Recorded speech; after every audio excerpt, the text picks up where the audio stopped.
Hi guys, welcome back to Storytime Read Out Loud for You. We have an author that reached out to us. His name is Bill Sugg, aka Cad Williams. We'll go ahead and read this new book.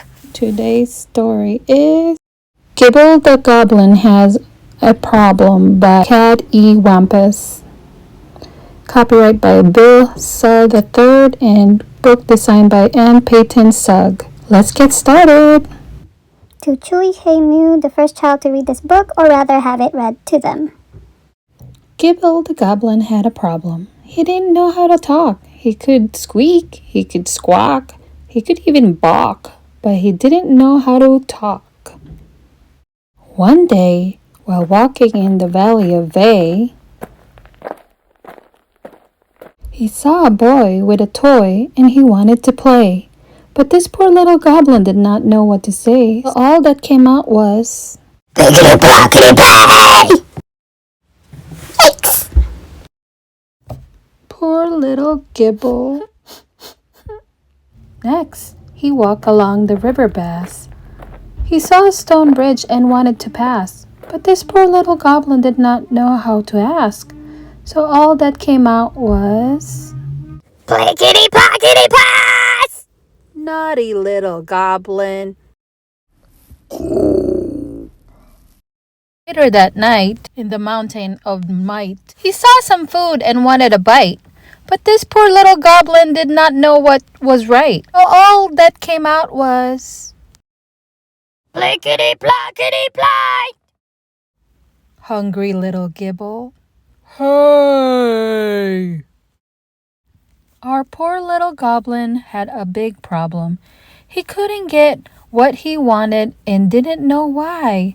So he put his head in his hands and he started to cry.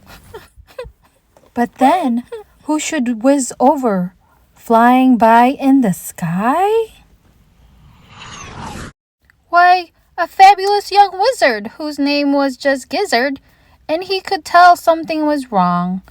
He looked down below to the swamp of Merrier, and he could see down below that poor little crier. With one little look, he knew right away. He knew what the problem was, and he knew what to say.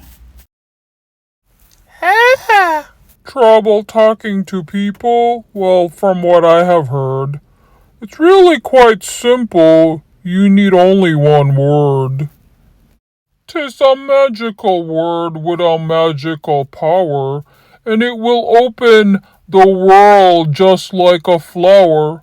People who hear it are much more agreeable, and then, my friend, things are much more foreseeable. To get what you want with the greatest of ease, you need only one word, and that word is... Please. It's easy to use, it's easy to say. You don't need much practice, you can start right away. In a sentence you can put it at the front or at the end. And you can use this word with strangers or friends. Can you help me, please? Please help me. Don't be shy. Apply. You'll have far less refusals, and therefore less reason to cry. And if you're ever in trouble, don't scream and don't yelp. With this marvelous word, it's easy to get help. Also, in addition to please, there's another thing to say to sound more polite. You can always use may. May I have that, please, or please may I. It's really quite useful. Just give it a try. So now I think you're ready for the final toss. Now I think you're ready to make a polite request. And so Gizzard took Gibble to all the places from before. But now it was different because now he knew more. First, they returned to the Valley of Vey. Gibble saw the toy with which he had wanted to play, but now the boy shared it because Gibble knew what to say. Ah! Next, they went back to the river of Bass, and Gibble saw the bridge he had wanted to pass. But Lagoon didn't get angry because Gibble knew how to ask. Yes, go. And as they approached the Mountain of Might, they both got hungry and wanted a bite. But now they got food because Gibble knew what was right. Gibble felt great. He felt so good inside he now knew how to talk. He didn't have to hide. He jumped into the air with a whoop and a shout. He took all those good feelings and let them all shout. Yay!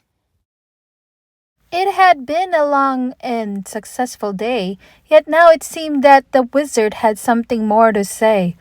Gibble, you're a polite little fella now.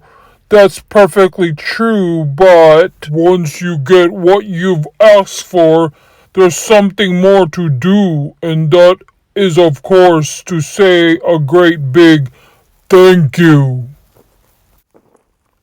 No, from what I've told you, from what you now know, being polite is the only way to go. So listen up, Gibble. Gibble? Now where did you go? Gibble the Goblin quietly crept away. He felt he had learned quite enough for one day. He knew what was important and he knew what to say, but now all he wanted was to go out and play. So he decided to save the next lesson for another day.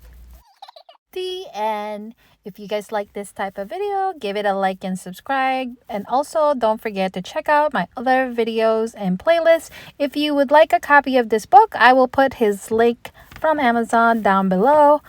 Thanks for watching. See you next time. Bye!